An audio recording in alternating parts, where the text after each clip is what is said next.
Hello and welcome to episode 23 of the Using AI podcast. I'm your host, Alex Denne, and today I am joined by Rafie Faruq, CEO and product manager for an AI startup, along with Nitish Mutha, CTO and product designer, also specializing in AI-based applications. We'll be talking about their journeys, insights, and views on the role of AI in product management and design. Welcome both. Good morrow. It's good to be here again. Good morrow. That's the thing, isn't it? I suppose so. Do you know what morrow means? I think I might have to look that up. I mean, if tomorrow is obviously the Right. next day, then if you aren't tomorrow, are you today? Yeah, good thinking. I mean, it looks like you're right, it is just the following day. But if you say good morrow, I guess you're saying good future for yourself. So maybe that's not quite the right usage of the word today. Probably good tomorrow. Early morning. I think it's a lovely gesture saying good future to you. I think that's Good nice. morrow. Speaking of good futures, it looks like you have a Valentine's Day theme here. We're actually recording this on Wednesday the 14th, but we'll put it out tomorrow. So by this point, all of our listeners will be sick of Valentine's Day, but it is an interesting picture. So what have you got for us? Yeah, so I've used Midjourney and the prompt is Valentine's Day, yoga, and AI, just because yoga's been on my mind as well. But I don't really see the yoga involved there. It's just Valentine's Day and it's a woman in a white dress and a robot for those of you who are listening rather than watching. Yeah, it's always possible to just jump onto YouTube and you can see the silly background pictures that we have. I've gone for iconic products in the background. I've got some Converse. I've got Coca-Cola bottles, cameras. I mean, the camera looks so janky. The number of sensors on the front of that, and it looks like a very old model. And the Coca-Cola bottle is clearly bent halfway, which is not how glass tends to work. And the iPhone, of course, which is actually very accurate in there.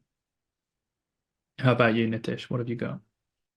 Yeah, just went for a very simple, scenic, beautiful location in art form. So just something probably up in the Alps, maybe. Like looks like Switzerland, but with the sun. It looks wholesome. It looks like the sort of place I'd want to hunker down and write a book with pen and paper. And then I'd leave the fire on too long, burn the hut, and lose all of my work. But probably after AI taking over the world, we could just hang around there and relax and chill. A beautiful segue. So AI is eating different disciplines up. You guys have sort of different expertise, but you've both done product management. I've done product management as well. So I'm interested to just talk our way through this. How do you guys see AI transforming product management? I don't know if you want to go first, Rafie. Yeah. So I think there's two ways we can tackle this. One is how AI is transforming sort of knowledge-based and skills-based jobs in general, which might be interesting to everyone listening, and then how that applies to product management. And I think initially we are definitely seeing a trend where, first of all, it sort of adds a multiplier to your productivity. We all know that it saves time, especially when you're trying to think of things or produce ideas or be creative within limits of creativity. Just because if you're trying to do something really innovative, then AI is probably not your answer. But then secondly, what we're seeing is a lot of the low value work is being completely automated. And we're seeing this across industries, really, even in service-based industries where the easy work, the junior work can be near totally automated, which in the long run may cause some sort of skills crisis because young people aren't being trained. I don't think it will cause a crisis. I think we'll just adapt. But lots to unpack there. Specific to product management, I think there's lots of aspects of it, especially sort of, I don't want to say low value, but admin tasks perhaps that can be automated, such as writing user stories. And I actually use AI to draft up user stories, behavior scenarios, and things like that. And I review them afterwards. So it just saves me time. Even segment events, sort of analytics events, when people are using your app, you can track their usage based on various clicks and that tracking I draft up in GPT. So yeah, I'll stop there, but there's just lots of sort of admin tasks that can be completely automated using AI. This question there, Rafie, if I may, how do you make it specific when you said you make it draft your stories or segment events or analytic events? How do you specify the specificity to the AI? What your feature is exactly? Yeah, I should send you my prompts actually. I was going to do that. But it's quite interesting. So I have like a base prompt, which is a description of our company that goes into great detail and the product. And then from there, I will normally write the first user story myself, as in as a so and so, I want so and so, so that so and so. So that bit I'll do myself. And then based on that, okay, and the scope, I'll write like a wider scope, which is normally done myself because that's highly specific and highly nuanced. But then using the company details, the user story, and the scope, I'll then say, okay, what screens should be designed from there? And I will then say, then I'll use those designs plus everything before to create the behavior scenarios. And then I'll use the behavior scenarios and everything before to create the analytics events. And then I have specific prompts to make sure it's done in the right format as well. Looks like that itself could be like a nice smart product for a product manager if someone is watching and listening. An idea. And how many times would you say you've used this?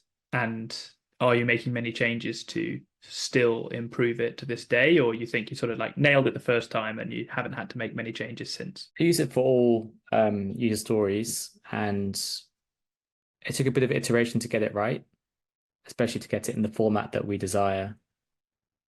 But I still review it. You can't just go with what the AI says. You have to review and adapt it. But it's pretty good. I mean, sometimes I don't even need to change too much. The thing that I'd like to touch on here is you have the solution at this point, but going back to the core purpose of a product manager, it's a role that's changed a lot, but it tends to be someone who can speak on behalf of the customer, understand the customer's needs, understand the customer's problems, desires, wants, and create projects, break them down, break them up into very specific ways to meet those needs. And the user stories is, the behavior scenarios, it meets those needs. You're saying this is what the tool needs to do to make the customers happy, or whatever the use case is. But what about the steps beforehand? You mentioned about creativity, perhaps as far back as user discovery or further back than that. At what point do you successfully bring AI into the process? Yeah, I'd be curious to see how Nitish is using AI as well. But just from my perspective in discovery, I think Gen AI is really good at ideation. Essentially, where you have a case where you need to think in terms of n items, where n goes to infinity, meaning if you need to come up with as many ideas as possible, or if you're assessing the risks of a product or idea or business, you need to come up with every single possible risk and then prioritize them. So you need n infinity, basically. That is a bad case for the human mind, because humans are not good at thinking of infinite things. So these are perfect cases for Gen AI, because you can basically come up with infinite ideas and even rank them, and then you're left with the most important ones. The place where Gen AI fails is it won't be inspirational, innovative, and extremely creative. It will be like fairly creative. I don't know, Nitish, if you'd agree with that or what your view is there. Yeah, I think in design process as well, I was about to say that there's not much as a design product, specific AI design product, which you could leverage to really change how you do design.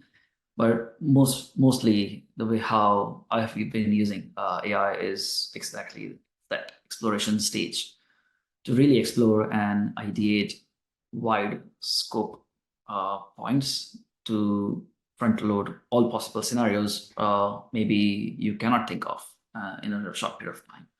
So really to speed things up is, I think, my primary while I'm using AI, to how I can quickly get lots of views and explore lots of avenues before I kind of dig deep into one or other direction. So yeah, I think it's really great for discovery, and maybe use multiple AIs as well, not just one tool, but compare across various tools and just see what's out there. And that takes time, like as well. Research is a big piece, and you don't never know how much research you should do. Yeah, that's how I probably start using AI, especially for design process. The point you mentioned about it providing different views, I've heard that a lot. So, you're in your own mind, you're going through all of the different things that are coming out of your mind to help solve this problem in front of you. And then sometimes, I find it really helpful to give it everything that I thought of and say, can you challenge this view, or can you provide another perspective?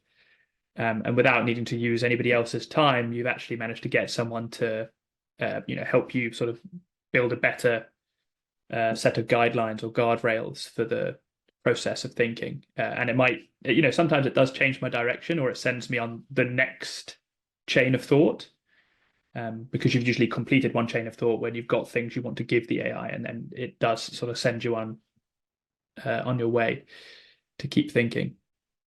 The design side, are there any tools, thinking very practically in terms of design here, are there AI tools that help with wireframing yet? Or, if we think back to early ChatGPT, people were really excited about the fact that you could get it to code a website that looked in a certain way.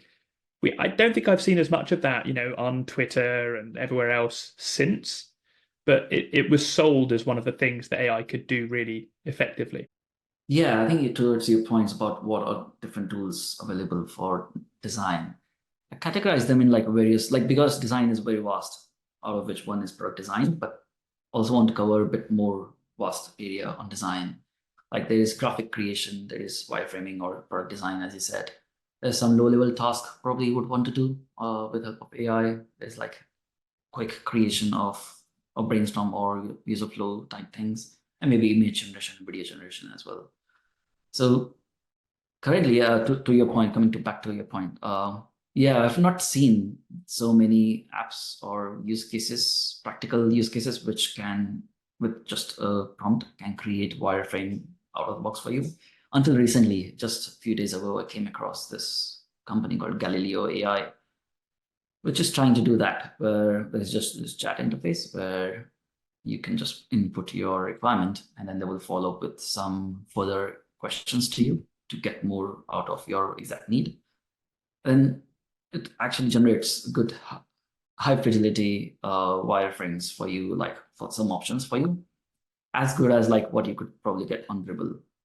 Maybe they might have trained on Dribble's data set. I don't know what. But yeah, it does kind of give you some ideas. So again, I would think such tools as ideation tools where you get that sort of output. But I think what was more specifically nice about that tool was you can then import that image directly into Figma. And that's great because it's not just giving you some images which inspires you, but actually you can put that into your work.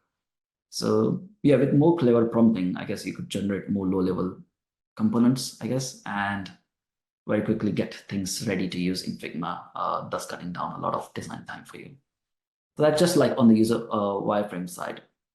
I'd also like to mention a few other things, like there are a few low-level tools out there, probably on Figma. Again, a few people have built some plugins, like there's this plugin called Magician. They can do like quickly create icons or copy for you, which is great. Like it's like not game-changing, but time to time we find ourselves spending our time, let's say half an hour or more, to design some custom icons. And that's great because then you can, with some prompts, just create some icons for you and then probably pick what's best for you to do. Copy is also something which does kill some time, just thinking what exactly to write. So I think those low-level tools are really good to just improve your productivity as a designer. And then beyond that, I think probably I'll just specify one more thing and then stop. Like tools like Canva, they started off with a feature where you could quickly create a ready-to-use social media post by just prompts. I think I'm seeing this trend of like using AI to build more advanced tool or tooling system. For example, when you're working on Photoshop, you have to go through set of long process in order to do something in Photoshop. But I think with AI now, AI could just figure out what exactly you want to do, and it can run through that whole set of processes, taking an image, raw image, and convert that into a specific style. So even on Canva, I think there are like, you can see these features where you can convert, let's say, 2D flat text into more graphical looking stylized font. So like more like a neon font or more like a font which is like inflated. So you could use AI on those low level tools to really customize and tweak the style. Have you used any of those, Nitish? Any that you particularly like, or? I've used all of them, or at least to try and see what's out there. But to be honest, I've not used them in our real work, but it's just out of curiosity and see how things are going. So I do think they are all getting started. Probably it's just the beginning. Eventually they will get better so that you could use in the systems. Yeah, only reason I ask is just because I've also used a bunch of them, for example, on Canva. However, I don't know, they're just not that good in the end. I think there's still a way to go. It's like you sort of get some design out, or say you pick a portion of the image that you're trying to fill with an AI generated image and merge with your original image. It just doesn't look good or look accurate. Yeah. I think on Canva probably they have still a way to go. But I think for such things there are a few advanced tools.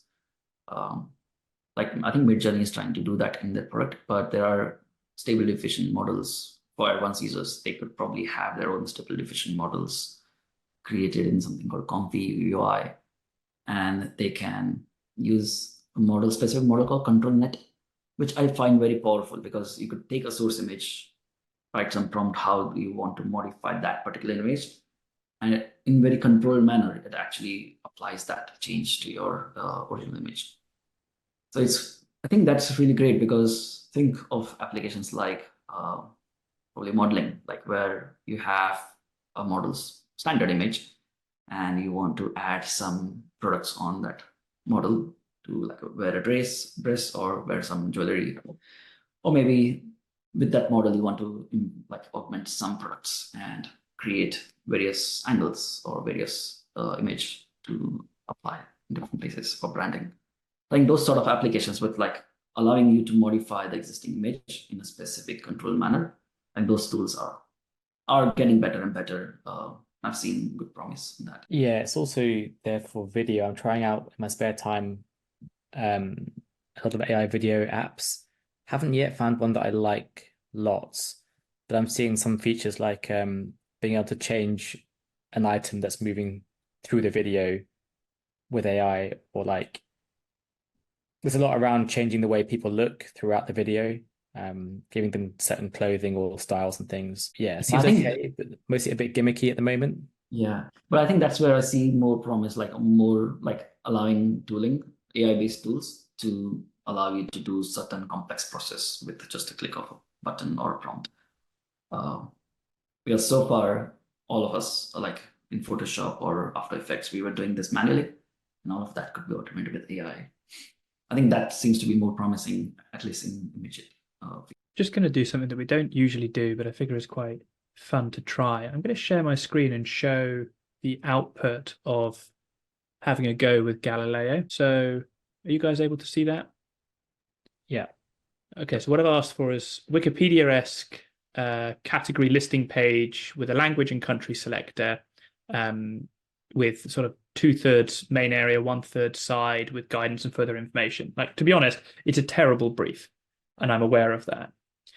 But the outcomes are actually the sort of outcomes that are incredibly useful for furthering your thinking. And this used 30 of the 200 credits that I was given for one text to UI, and I've got 3 different UIs. I quite like the style, to be honest. I quite like, what they've done here with the sort of cards that are swipeable and mobile. I don't think you'll get anything radical, perhaps. And it looks like you can sort of edit, and then you go into discussing how you want to edit one of the 3 things it's given you. And you can also open them directly in Figma, which is a nice touch. Oh, also they have this feature where you could edit the theme as well, so you can change the style. I think they're onto something great, like real use case product for designers to really quickly come up with some ideas, put them into action in Figma, or customize them as per the style you need. I think one of the problems that this might be helping to solve is, I think there's a constant friction between the complexity of a brief that's given and the time that the person has to build that brief. So a lot of people are squeezed and they don't have the time to write a brief that is as well thought out and as thorough as they want it to be, both for designers and developers. And I think one of the things that AI sounds like it's helping with is, I could give a bad brief and I'm going to get bad responses, but I get to do all of that on my own without wasting anybody's time. And I realize, it was a bad brief. I need to improve that brief before I then discuss it with my team. So yeah, I think it's interesting to see how this might improve communication, because you're wasting time on the AI, not on other human beings in your organization. That's an interesting one, because I agree with you fully. It will improve the quality of communication. It will reduce the quantity of communication. But if we extend this to a social setting, I think it might reduce both, because people will stop asking each other as many questions like, oh, what do you think of this and that? Because they'll just ask an AI instead. And yeah, I think that's quite an interesting topic. Yeah, just a few words on that. The fear I see there is like, will that cause some sort of stagnation? Like maybe AI's source of knowledge is limited to the whole of mankind's current knowledge. So is AI going to be able to surpass that and provide new streams of knowledge, or everyone is just going to consume AI's knowledge, which is limited to humans' current knowledge? I think it's an open topic. I do feel like there needs some extension, like AI needs to be able to expand its knowledge by its own, rather than confined to the knowledge which has been fed to it. Yes, it can do some creativity by using all the knowledge. I feel like part of this is, it makes me think of this adage about communication, which is the value of the communication, or the quality of the communication, or the quality of the way that you talk, is judged by the response you get. It shouldn't be judged by anything other than like the outcome of the communication. And so as you're communicating with AI, I think there's an element of it that the quality of the output is a mirror of the quality of the input. And I know we're at a point where it doesn't have complex reasoning. So even if you input complex reasoning, it cannot fully mirror the quality of that prompt. But that is, generally what OpenAI are working on, right? They're working on general purpose. They've said they're not working on solving like deeply in a vertical or a space. If any product managers are worried about that and you have a very specific niche, I think you're safe. You work in healthcare. I don't think OpenAI is planning on building a healthcare bot. They're just going to build the platform that has the general reasoning capability so that they can be trained for vertical use cases, or at least that's the story so far. But just the idea of AI as a mirror, I'm not sure I've heard that, but it seems to be quite apt here. Yeah, I think that's always the kind of major principled point, which is, as Nitish said, AI represents human consciousness and nothing more. Where human consciousness is the sum of all the data that's available. I think for me, the problem there is that what we're getting is a convergence of thought of everything. So everyone's going to get the same AI responses, everyone's reading the same books, everyone's producing the same material, and it's all becoming very, very normie. And so for product managers and companies, and what I do is that I am increasingly reading stranger and stranger books and diversifying my source material because it's all CEOs and PMs are reading the same stuff. So you have to differentiate. And as we rely more on AI, we're going to converge more. So I don't know what that means for people and society. Yeah, I don't know whether that will create some harmony in the world or, well, I exactly to your point, I think, Rafie, like, I think that's the main point. Like, what makes us human is like everyone is different. Everyone has got different experience. And what's happening with AI is like all of the world's experience is put into one model and kind of create a general purpose standard model, which is standard. Or maybe as Alex is saying, it could be acting like a mirror. So what you give it, ask it, it kind of reflects that to you. So maybe from that sense, it could still diversify. But I do feel like there should exist this future where AI should follow how humans are also kind of created. Like everyone is different, everyone's got different experience. And there's something unique about that difference between people, which kind of creates new knowledge or new information. So I love this topic. I think it is an episode on its own. I'm keen to bring us back to discovery, and I want to talk about video recordings, transcripts, meeting notes.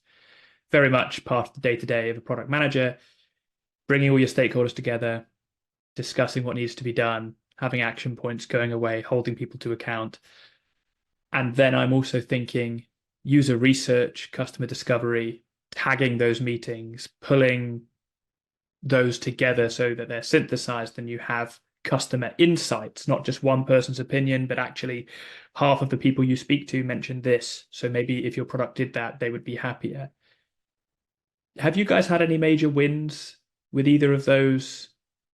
Any tools that have really helped? Yeah, I think in terms of user research, it's interesting. We do use a lot of tools here, things like Useberry and Dovetail.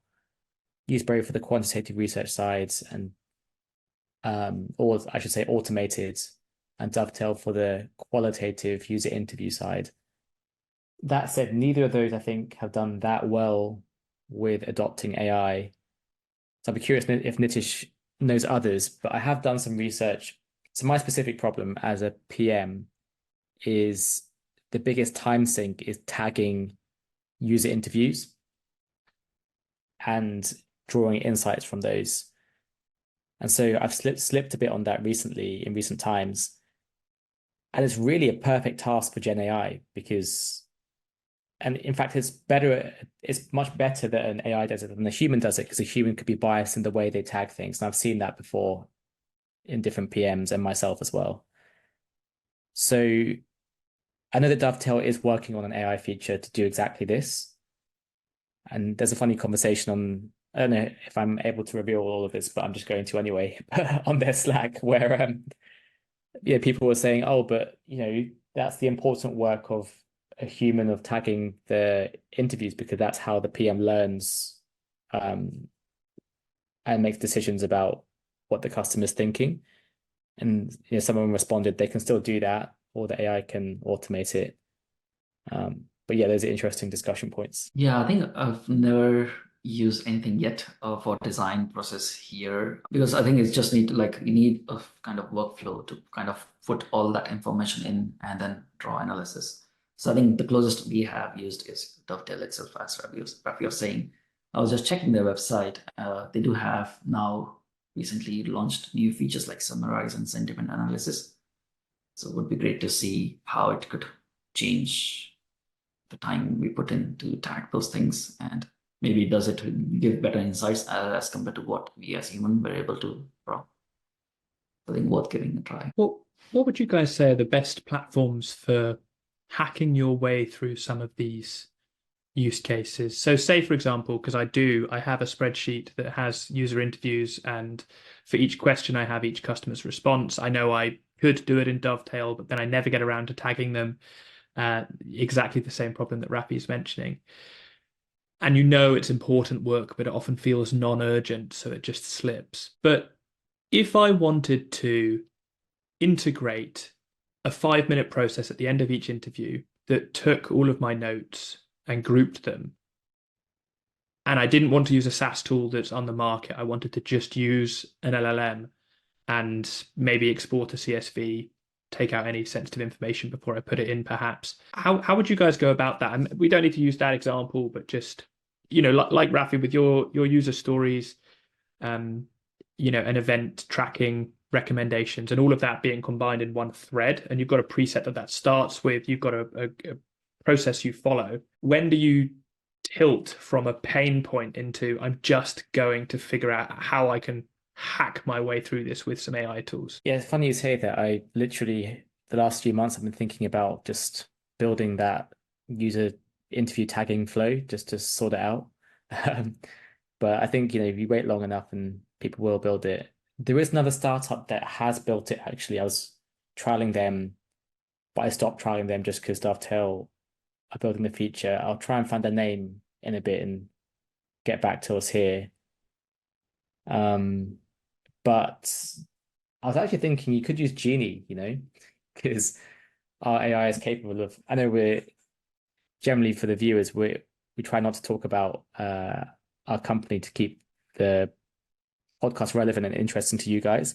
But just saying, our AI is capable of reading long documents. And so you could just ask it to summarize and extract the key learnings and insights from a transcript. Yeah, I think it's all about the pipeline, because I think what people at the end of the day want is full automated workflow rather than, because even now you could probably have one tool to create transcripts, then another tool like put ChatGPT to kind of draw insights from the transcript, and maybe then another tool to kind of put that into action. So I think probably at the back end of the day, when someone is looking at like whole pipeline, end to end, being able to do that, probably that will be the major time saver, or else you will end up doing lots of low level work of the pipeline itself, like take things from here, put it there, try to pull that out from there and do somewhere else.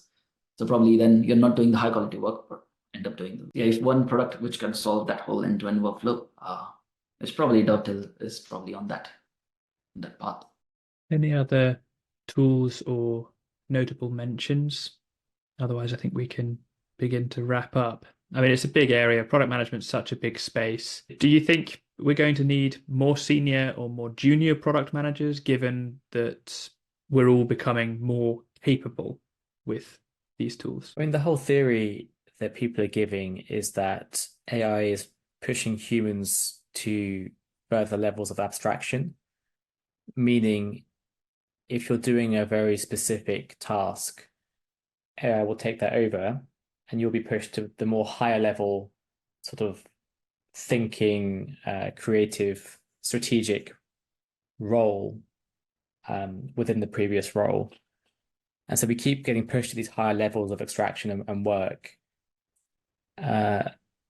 So is that true? Like, is that the state of the world where humans just get pushed higher and higher, and do they get pushed out? I don't think humans ever get pushed out. I think more work always gets created. But I would love if the fundamental paradigm of capitalism was challenged by massive amounts of work being fully automated. My very quick take on this is I don't think I've ever felt more busy, because I feel more able to do everything to an okay amount myself. So whereas before I would look at a task and I'd say, I don't have the time to do that or the expertise. I think AI tools have helped us go from maybe like 30% confidence at doing something at an okay level, but being embarrassed to actually like do the work and share it with people, to letting everyone get to 80% because of the convergence that you were talking about earlier. But if you're already at 80% and you're trying to be a 90 or a 95%, I don't think AI is going to help you much unless you're pretty cutthroat and diligent with how you are iterating on the processes. Yeah, the way I see is like it is just shrinking time for us. So probably we are spinning fast. Like our Earth is going to spin faster and faster, and we're probably going to live more longer, effective age, because probably we are going to be able to do a lot more things in a relatively short period of time. So I think it's all about speed. AI is going to provide us that. if you look at the trajectory of how history has been, how fast and fast we are able to do certain things, example, travel, and I think so. At the end of the day, it's all about speed. I don't know whether it's about senior or junior talent to hire, because if you think from that point of view, right now there is both talent available and only senior talents are in job and using AI, then where are gonna junior talents gonna come from? Because no one is gonna be junior anymore. What I see is like everyone using AI to just speed up and increase their productivity, so become superhumans, at least in a short period of time. I don't know what will happen in future. Probably we'll just all go in the Alps and just relax and chill. Let me pose a final question then. Let's say you've got two candidates, or you're debating hiring into your product department. You have the choice of two brilliant people. One is a senior product manager who just doesn't like using AI for anything. And the other one is a junior PM who uses AI for absolutely everything, but looks over the outputs with a critical eye, and you trust their judgment, but they're still quite inexperienced. How do you weigh up which PM to hire, given the world we're in and how quickly this is moving? Yeah, I mean, this is an interesting discussion because I'm having this very problem in various roles. For example, I won't mention the role, but in another role, for the take-home tasks during the interview process, it's unclear whether we should penalize people for using Gen AI to make their answers, or should we just embrace it and be like, great, you're using Gen AI, and you come up with a decent answer with it and yourself. Maybe the point is that is how they use it. If they just output an answer that's not very specific to the question and not very accurate, it's just like a generic answer. Maybe they haven't done the prompting correctly, or they haven't customized and specified the problem well enough. Maybe that's the question. But then you're not able to sort of test how good the actual person is. You can only test how good they are with AI. Does that matter? I had that exact thinking and experience recently. Like, what are we exactly interviewing? Are we interviewing how good they can use tools, in this case, AI as a tool? Or are we interviewing how good as a person that person is? And I'm also in that dilemma, like, because during interview process, they can use other tools which are non-AI and then use outcomes, and then we test them on them, like whether it's coding or it's design, like using Figma and all of that. Then why do we keep AI out of that process? I myself haven't formed an opinion on it, but I do feel like at this stage, I really want to know how they as a person are and interview them more as a person. And AI might shadow that information for me. I really want to know how good they as a person are in their raw skills, and then AI could only make them better. But yes, there is a question about how well they can use that tool. So you both described a similar problem, but neither of you gave an answer. I think at this stage, you still want to test both. You want to test the raw human, and you want to test their ability to use AI. So both, really. And testing the ability to use AI, I imagine, is difficult, because how do you know whether what they're submitting without AI is actually truly without AI? And if you want to see how they're using AI, you can test the output, but how much are you judging the quality of the model that they use rather than the quality of the inputs? And so the only thing that I come back to is I kind of want to spend, I imagine I would want to spend 20 minutes with someone and just say, can you use AI to do this, please? And watch them and see how they approach it. Because I do think it's becoming a fundamental skill in most roles that we'd be hiring for. That's a very interesting idea. And like in our roles, when we hire for, we do have live exercise. So maybe this should be a segment where you use AI tool and then you walk through some problem and then actually see how we make use of it. Yeah, I would add, there is a business role I'm hiring for right now, which you guys are aware of, and I was able to make a take-home task that is sort of relatively AI proof. So there are still things you can do. For example, you can make the outputs fairly sort of multimedia, like creating tables and things, which in Notion or diagrams and things like that. And then if you're testing AI, you can set up the problem such that AI will give a generic response if you don't do good prompt engineering and problem specification.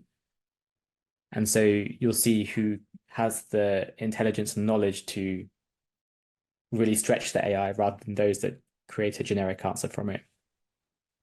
Yeah, that's smart. One more idea probably could be like in the task itself, have two sections without AI and with AI. Same task, do it with AI and without AI. And that could share, kind of demonstrate the comparisons. I think a lot Yes, of of things we could course. learn from it. So I had that thought, but the reason I didn't go with it is I thought, how do you truly know, unless you're doing it live, right? Whether they did or didn't use AI for the I didn't use AI for this task. Right. On that wonderful note, I think let's wrap up what I've thoroughly enjoyed as a conversation. Thank you both for your time, and thank you all for listening. You can see us on YouTube as usual. Please subscribe and do give us a lovely review on Apple or on Spotify or wherever you get your podcasts. Good morrow. See you next time.